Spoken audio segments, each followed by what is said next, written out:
Nuova ondata di Covid in Cina e per non ripetere gli errori fatti non va abbassata la guardia, soprattutto agli aeroporti italiani ed europei. Il ministro Schillaci ha predisposto tamponi obbligatori per chi giunge dalla Cina e bene ha fatto, afferma il presidente della Regione Veneto Luca Zaia, ricordando come tutto è cominciato nel 2019. Si tratta di una preoccupazione tangibile dopo che è esplosa la nuova ondata di Covid in Cina che volente o nolente viene collegata ai viaggi dei cittadini cinesi anche in Italia.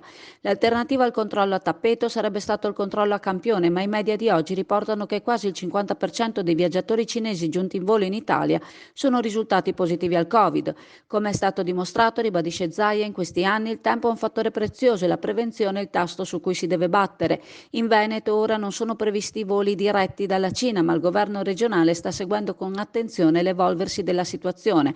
Intanto in Cina i nuovi contagi interessano milioni di persone. Ciò che preoccupa gli esperti è che scaturiscano nuove varianti in grado di bypassare l'azione messa in campo dai vaccini.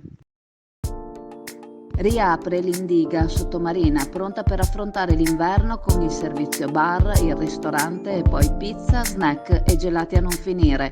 All'Indiga troverai ad accoglierti l'ampio parcheggio automatizzato dotato anche di colonnine per la ricarica delle auto elettriche. All'Indiga lo staff ti aspetta per servirti al meglio a partire dalle 7.